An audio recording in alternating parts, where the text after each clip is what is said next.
할렐루야. 여러분 추석 명절 잘 보내셨습니까? 항상 우리가 사는 모든 일들 가운데 기쁜 일이 있는가 하면 또 힘든 일들도 있습니다. 이번 추석 명절에도 아마 그랬을 거예요. 언제가 제일 좋으셨습니까?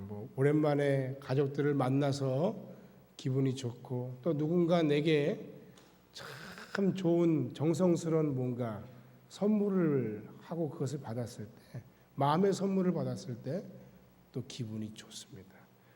그런가 하면 또 안 좋은 일도 있어요. 우리 지방을 다녀오고 하는 중에 교통체증도 있고, 또 오랜만에 가족들끼리 만나서 반가웠는데 이야기를 하다 보니까 뭔가 속상한 일도 있고, 답답한 일도 있고, 안타까운 일들도 있고, 내 마음에 안 드는 일들도 있고, 그래서 그런 갈등 때문에 힘들었던 추석 명절일 수도 있습니다.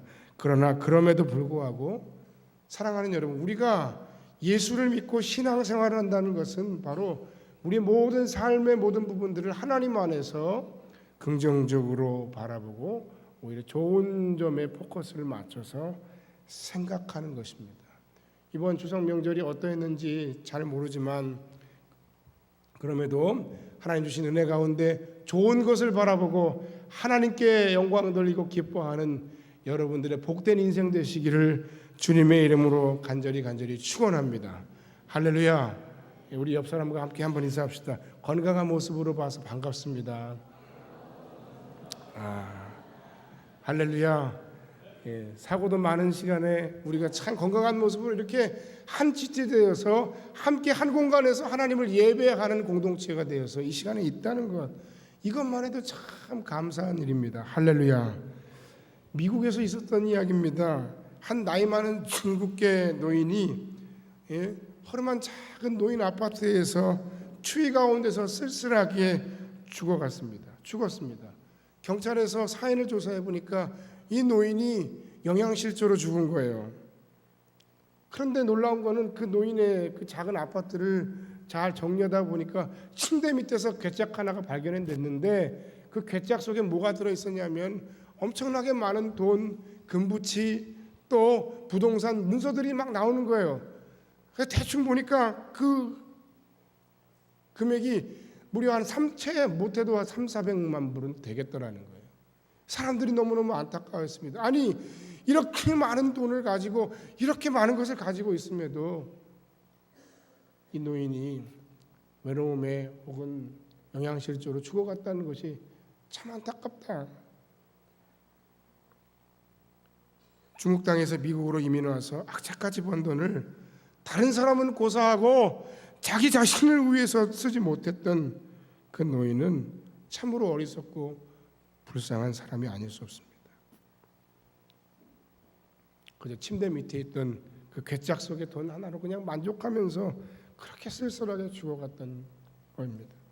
자본주의 사회 안에서는 흔히 돈이 많은 사람이 복을 받은 사람으로 인정을 받고 여겨지게 됩니다. 그러나 이 노인의 예로 보건대 돈만으로는 결코 충분하지 않다는 걸 우리가 알 수 있어요. 그거 말고도 최근에 나오는 모든 어떤 드라마들 보면 재벌집의 이야기 혹은 황금의 제국인가요?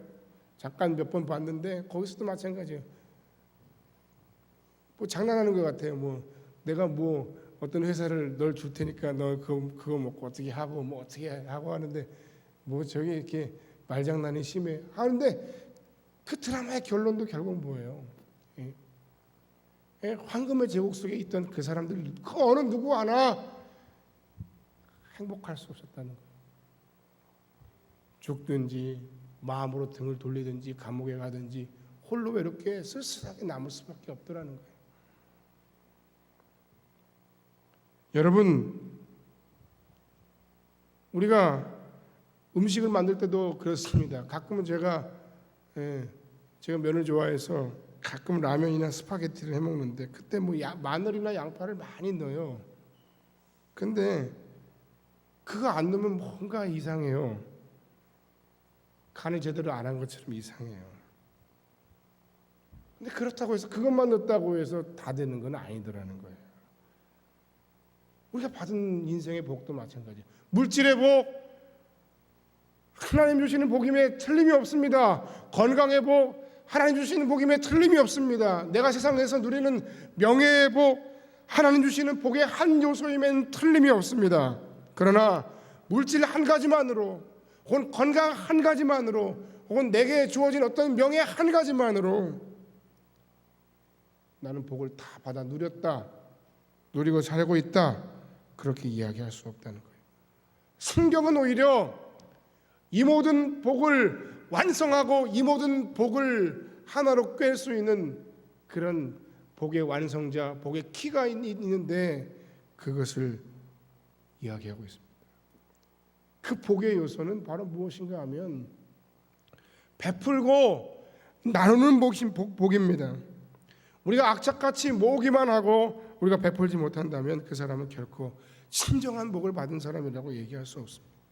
많은 돈을 벌어서 나눌 수 없는 인생보다는 비록 적게 벌고 적은 것을 얻었을지라도 그 적은 것을 가지고 베풀고 나누는 것이야말로 인생을 부유하게 사는 복된 인생의 비결이라는 것입니다.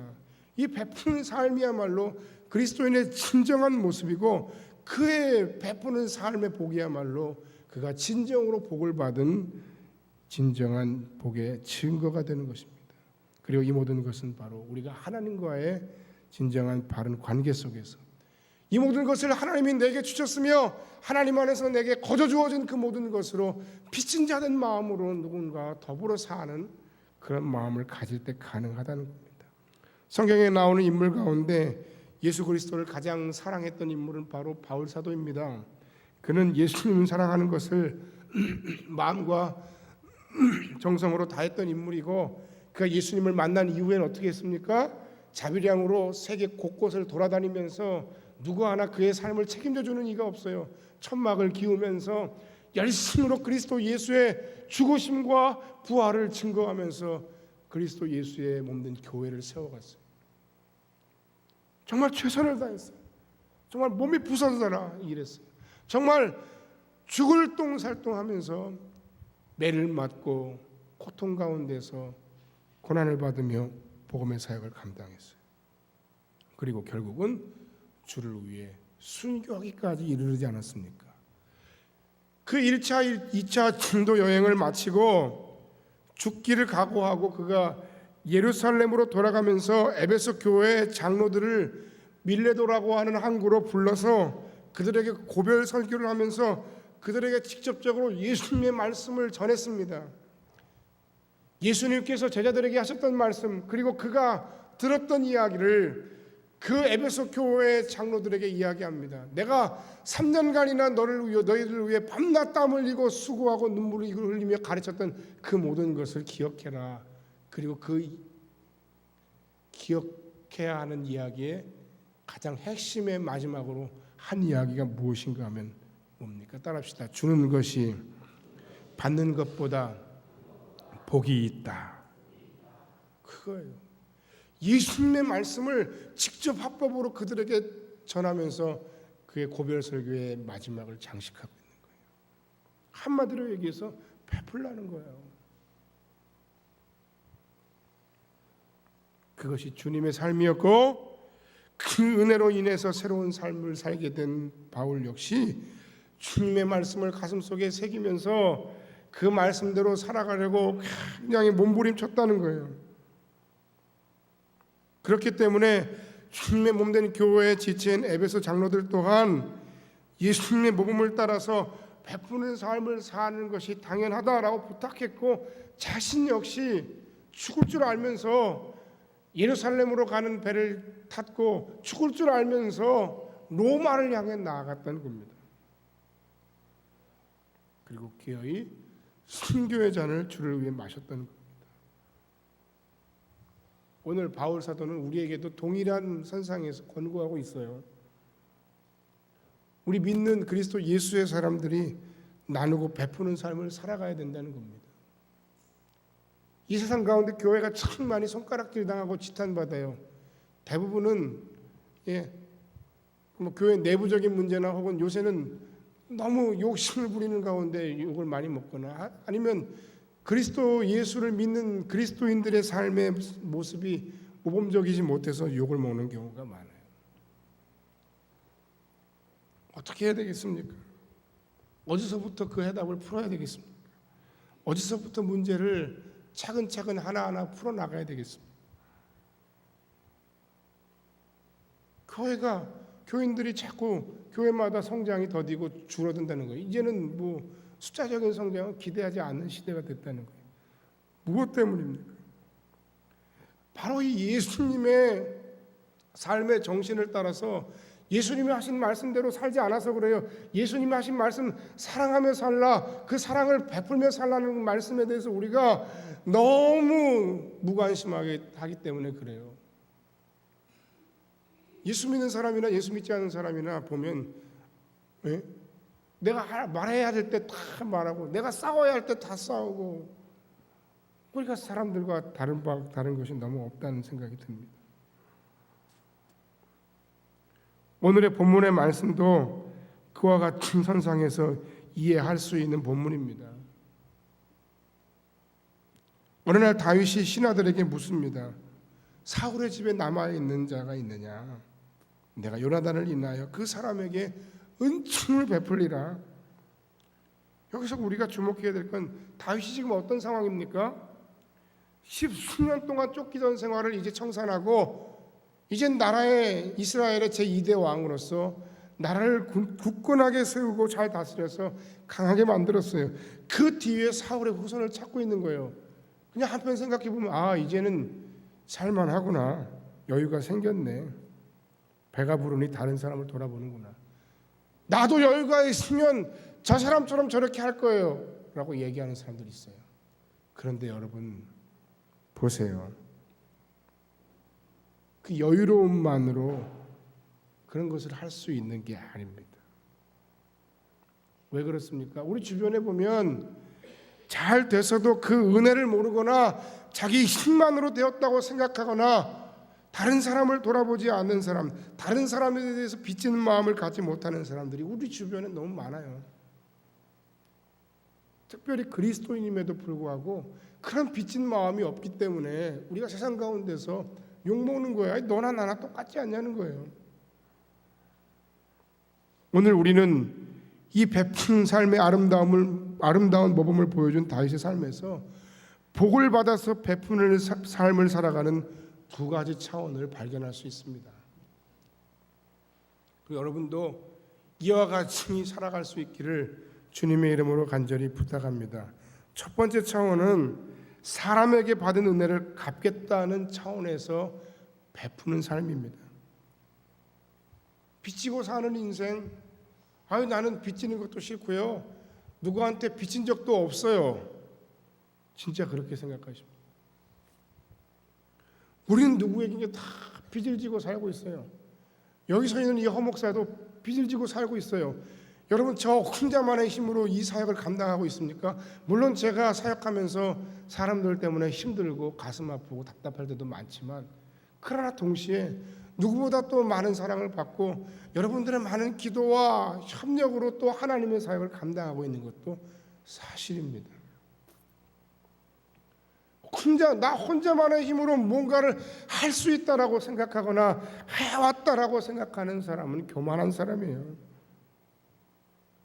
그가 바로 문제예요. 다른 사람이 문제가 아니에요.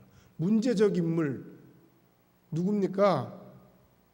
나 혼자 살아왔고 나 혼자만의 힘으로 자수성가했고 나는 누구의 도움도 받지 않았다라고 생각하는 사람들이 문제예요.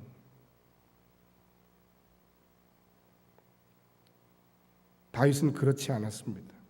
그는 사람에게 받은 바 빚을 갚는 심정으로 무비보셋을 찾았어요. 내가 요나단으로 인하여 은총을 베풀리라. 그런데 정말 중요한 포인트가 있어요. 정말 중요한 포인트는 뭐냐면 9장 6절 말씀 보시기 바랍니다.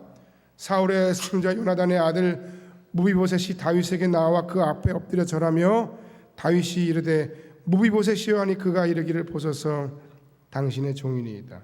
성경은 이 무비보셋을 사울의 손자이자 요나단의 아들로 묘사하고 있어요. 문제는 뭐냐면 그 무비보셋의 위치예요. 다윗의 관점에서 봤을 때 무비보셋이라고 하는 인물은 한편으로는 원수의 손자이고 한편으로는 은인의 아들인 거예요. 여러분 같으면 어떻게 하겠습니까? 아유, 요나단이 내게 은혜를 베풀었지만 사울 생각하니까 그 자손은 보기도 싫어. 사울이 나한테 그렇게 했지만 또 요나단을 인해서 내가 그냥 살려는 둘게. 여러분 같으면 어떻게 하시겠습니까? 그 양쪽 측면에 얽혀 있던 사람은 무비보셋이었고, 무비보셋은 두렵고 떨림으로 다윗 앞에 엎드려 나아가서 나를 살릴 것인가 죽을 것인가 두려워하면서 나는 당신의 종입니다, 처분만 바랍니다 라고 얘기하고 있는 거예요. 그런데 사람이라는 어때요? 고마운 일은 빨리 잊어버리고 자신을 힘들게 했던 나쁜 일들, 나를 서운하게 했던 모든 사람에 대해서는 절대로 잊지 못해요. 이때 다윗은 어디에 포커스를 맞췄느냐 하는 거예요. 이게 우리가 사람에게 은혜를 갚거나 혹은 사람에게 뭔가 베푸는 삶을 행할 때에 어떤 중요한 포커스라는 거예요. 그는 원수 사울에게 포커스를 맞춘 것이 아니라 친구였던 요나단에게 포커스를 맞췄다는 거예요. 그가 어려웠던 시절 요나단이 자신에게 보여준 신실하고 아름다운 사랑의 은혜를 갚기 위해서 무비보셋을 찾았다는 거예요. 여러분, 이 부분이 귀하다는 겁니다.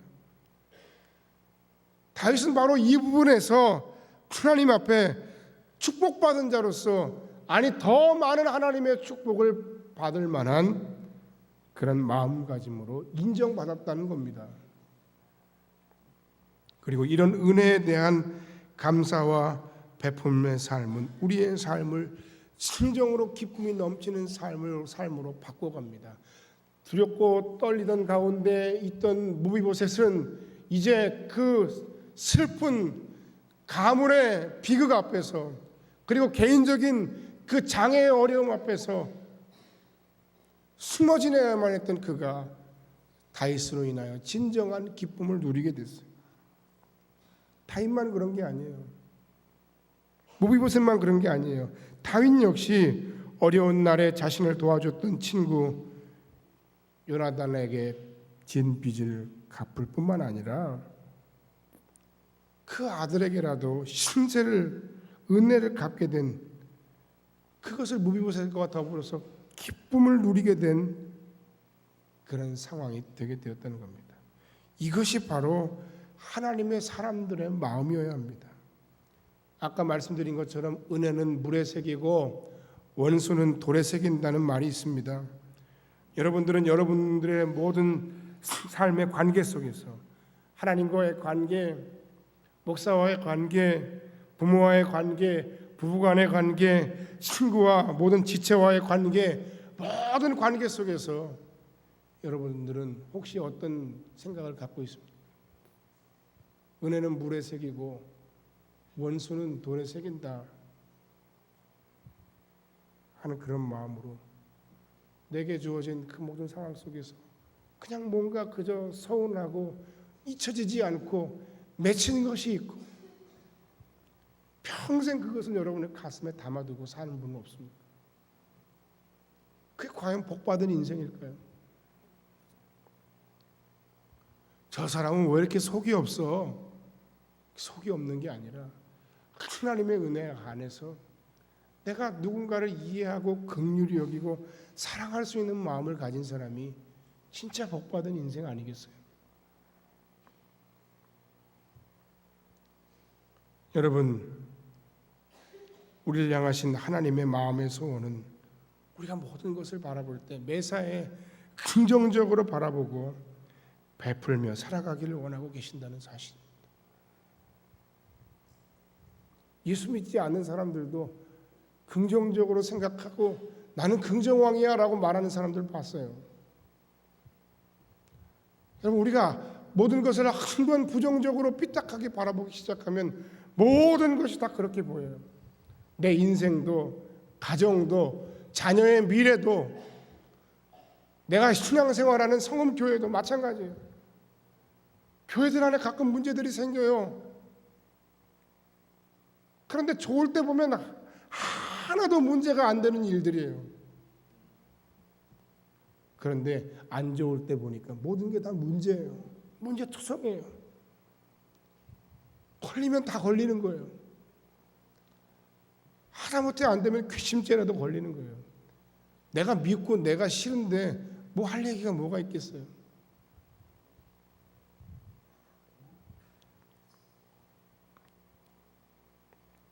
이유가 무엇입니까? 사랑하는 여러분, 우리가 더 기도해야 됩니다. 사랑하는 여러분, 우리가 더 우리의 마음 가운데 말씀 안에서의 은혜를 유지해야 합니다. 그 은혜가 유지되지 못하고 그 은혜가 떨어지고 그 은혜가 바닥을 칠 때 우리도 모르게 모든 것에 대해서 불평하고 모든 것에 대해서 원망하고 모든 것에 대해서 서운하고 모든 것에 대해서 속상하고 아프고, 그야말로 은혜는 물에 새기고 원수는 돌에 새기는 그런 불신앙의 삶이 우리 안에 나타날 수밖에 없는 거예요. 기억하시기 바랍니다. 오히려 다른 사람이 내게 베푼 그 모든 상황 속에서의 좋았던 그 모든 관점과 시각을 우리가 유지할 때 그런 은혜에 대한 감사와 베풀매의 삶은 우리에게 더 큰 감격과 기쁨, 그리고 하나님의 더 풍성한 축복의 재료가 된다는 사실을 잊지 마시기 바랍니다. 하나님은 잊으시는 법이 없으세요. 하나님은 놓치시는 법이 없으세요. 하나님은 다 아세요. 하나님은 다 기억하세요. 하나님은 다 갚아주세요. 그 갚아주심의 은혜로 오늘 저와 여러분이 있습니다. 두 번째 차원은 하나님께 받은 바 은혜를 베푸는 차원입니다. 사실 따지고 보면 우리에게 직접적으로 도움을 베푸는 것은 사람이지만 궁극적으로 하나님의 역사가 아니고서는 그런 도움이 불가능했다는 것을 우리가 알아야 된다는 겁니다. 모든 건 다 하나님의 은혜입니다. 내가 궁구할 때 내게 은혜를 베푸는 것도 하나님의 은혜요. 내가 그 은혜를 갚을 수 있는 환경에 이르는 것도 하나님의 은혜요. 더불어 기쁨을 나눌 수 있는 것도 다 하나님의 은혜입니다. 더 나아가서 내 주변에 도움이 필요한 사람들을 내게 보내주시고 그들을 도울 수 있고 그들에게 베풀 수 있는 기회를 주시는 것도 하나님의 은혜입니다. 본문 말씀 9장 1절과 3절을 보시기 바랍니다. 9장 1절, 3절, 7절 다 마찬가지입니다. 다윗이 이르되 사울의 집에 아직도 남은 사람이 있느냐? 내가 요나단으로 말미암아 그 사람에게 은총을 베풀리라. 3절에도 내가 그 사람에게 하나님의 은총을 베풀고자 하노라. 7절에도 내가 반드시 내 아버지 요나단으로 말미암아 내게 은총을 베풀리라.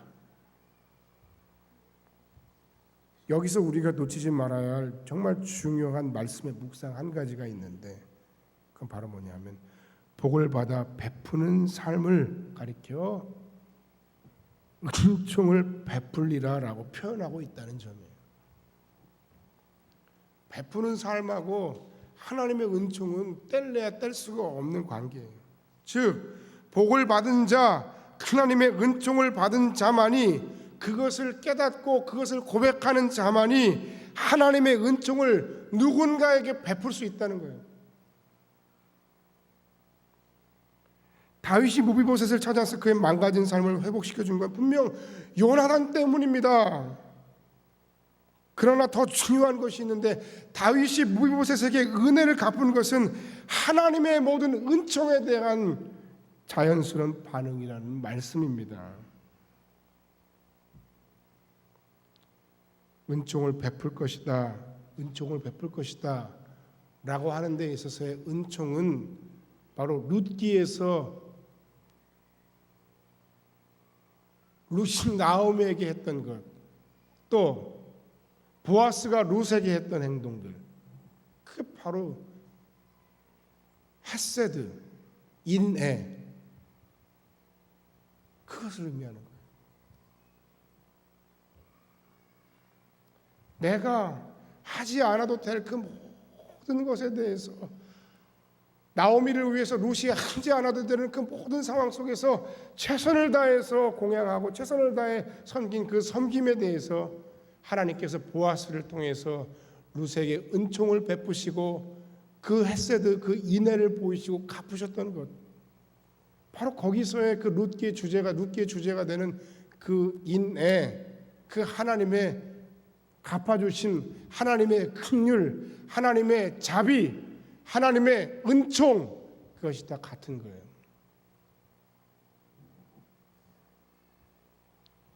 결국 다윗이 요나단의 아들 무비보셋을 찾아서 은혜를 베푼다 하는 것은 하나님이 다윗 자신에게 쏟아 부어 주셨던 그 하나님의 은총 헤세드를 이제 다른 사람에게 실천하겠다는 거예요. 내가 하나님 안에서 누군가에게 인애를 베풀고 자비와 긍휼을 보임으로 하나님께서 그 모든 것에 갚아주셨던, 아니면 하나님께서 보이신 그 모든 은총에 대해서 내가 감격하고 감사하는 마음으로 또 다른 누군가에게 내가 그 하나님의 은총을 베푸는 인생이 되었건 뭐가 다릅니까? 같은 거예요. 이건 모든 것이 다 내 노력이고 내가 잘났기 때문에 오늘의 내가 있다 라고 생각하는 사람들, 제가 아까도 얘기했지만 문제하죠. 문제적 인물입니다. 그건 사회적으로 봐도 인간적으로 봐도 문제하고요. 하나님의 관점에서 봐도 그건 도통 큰 문제가 아닐 수 없어요. 내가 노력해서 되는 부분도 있겠습니다만, 그러나 하나님이 거기에 대해서 오케이 사인 안 내주시면 어떻게 되겠어요? 그러니까 우리는 하나님의 은혜로 말미암은 것이라는 고백이 필요해요. 하나님께서 나를 어여삐 보시고 하나님께서 나를 긍휼히 여기셨다는 고백이 우리 안에 있어야 된다는 거예요. 그 받은 바 하나님의 은총을, 물론 여러분, 저는 만족 못하겠는데요. 그럼에도 더 나빠지지 않고 오늘의 나로 우리 가족이 건강하고 예수 안에서 믿음 안에서 살고 있고 뭔가 힘들지만 다시 바닥을 치고 일어서려고 하는 삶의 소망을 가진 건 역시 하나님의 은총이에요.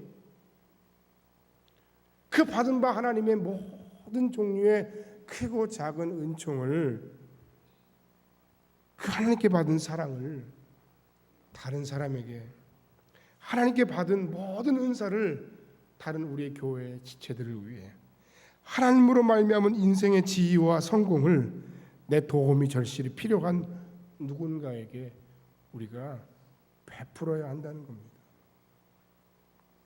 그래서 9장 7절 이하에 보니까 다윗이 그 무비보셋에게 무엇을 했어요?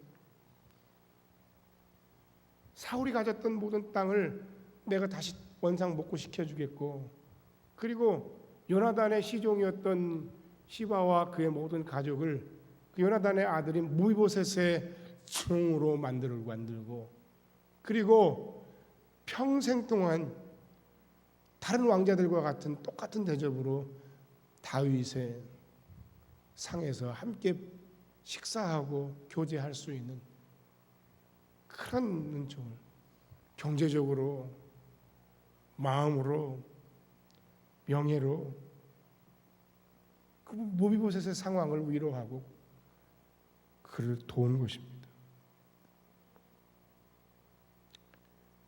사랑하는 여러분, 그러므로 저는 사랑하는 모든 성음의 성도들이 오직 하나님의 은혜로 힘이 필요한 모든 사람들에게 아낌없이 은혜를 베푸시는 축복의 사람들이 다 될 수 있기를 주님의 이름으로 간절히 축원합니다. 나누고 베푸는 것은 오직 하나님의 은혜 때문에, 오직 하나님과의 사랑의 관계 때문에 행할 수 있는 겁니다. 받을 자격이 없는 나 같은 사람에게 하나님이 충만한 은혜를 베풀어 주셔서 그것에 대해서 우리가 감사하며 살아가고 있습니다. 그런데 우리 주변의 모습을 한번 돌아보시기 바랍니다. 추석 명절에도 우리는 어쩌면 너무 배가 불러서 주체를 못하고 소화불량에 걸렸습니다. 소화가 안 돼요. 너무 많이 먹었어요. 그런데 한편 우리 주변에 보면 명절에도 먹을 것이 없어서 굶고 있는 사람들도, 굶고 있는 아이들도 있었다는 거예요. 그게 누구 탓이에요? 여러분 탓이에요? 아니에요. 그게 여러분하고 무슨 상관이에요? 상관이 없을 수도 있어요. 하지만 그런 모든 부분에 있어서 이 모든 것이 하나님의 은혜로 말미암아 복을 받아 살고 있는 우리라는 고백이 있다면, 나의 도움이 절실히 필요한 누군가에게, 혹은 성령이 주시는 마음 안에서 생각나게 하시는 누군가에게 뭔가 우리가 마음의 부담감과 비친 마음을 가지고 살아가야 하지 않겠습니까? 지금 누군가는 우리의 도움을 절실히 필요로 합니다. 물질적으로, 마음으로, 영적으로. 이럴 때 하나님께로부터 받은 은혜를 기억하면서 그들을 돕는다면 우리는 하나님의 은혜를 확장시키는 하나님의 파트너가 될 수 있습니다. 그렇게 우리가 하나님의 은혜, 하나님의 헤세드를 유통시키는 그 역할을 우리가 잘 감당하게 될 때 하나님은 우리를 통해서 더 많은 은혜와 복을 유통시키십니다. 이것이 바로 신앙의 비밀입니다. 주면 줄수록 자꾸만 커지는 것이 하나님의 사랑이자 헤세드인 겁니다. 축복을 받았기 때문에 베풀 수 있고, 베풀 수 있기 때문에 더 많은 축복을 받는 것이 바로 비밀인 겁니다.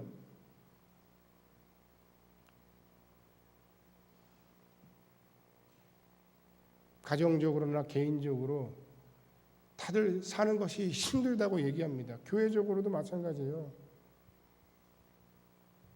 어느 교회 작년에 저 대학로에 있는 유명한 어느 교회에 성도가 500명이 늘었는데 헌금은 오히려 줄었다는 거예요. 너무 깜짝 놀랐어요. 아유, 성도가 500명이나 늘었는데 헌금이 줄다니요. 그만큼 힘들다는 거겠죠. 교회적으로 우리가 해야 할 일이 많은데, 올해 우리가 선교비를 책정해 놓고 못 준 교회나 못 준 선교지들이 있어요. 마음에 너무 부담이 되고 안타까워요. 답답해요. 그럼 그냥 안 주고 싶은데 안 주고 싶어서 안 줬느냐 하면 아니죠. 우리도 힘드니까 못 줬어요. 성도들의 삶이 힘드니까 헌금이 줄었어요. 다 이해해요. 너무 안타깝게 생각해요. 그러나 그럼에도 불구하고 우리가 마음 가운데 이 모든 부분에 대해서 우리가 함께 기도하면서, 아이 우리가 없으니까 못 주는 건 당연하지, 그렇게 생각하면 안 된다는 거예요. 교회가 어려운데 성은 문화축제를 우리가 왜 해야 합니까? 그럼 교회가 뭘 해야 합니까? 어떻게 해야 합니까? 아무것도 하지 말아야 합니까?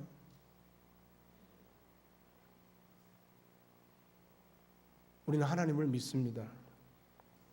힘이 듭니다. 하지만 주면 줄수록 자꾸 커지고, 베풀면 베풀수록 더 자꾸 커지는 것이 하나님의 은혜요, 하나님의 사랑이요, 하나님의 복인 줄 믿습니다. 결론의 말씀을 드리고 말씀을 마칩니다. 사랑하는 여러분, 내게 주어진 사람들을 통해 내가 받은 은혜와 복을 기억할 수 있길 바랍니다. 이왕이면 좋은 쪽으로 말입니다. 긍정적인 쪽으로 말입니다. 그리고 특별히 하나님의 은총, 그 헤세드를 감격하며 하나님의 은혜와 복을 유통시키는 진정한 하나님의 복을 다 받아 누리며 사는 성음교회와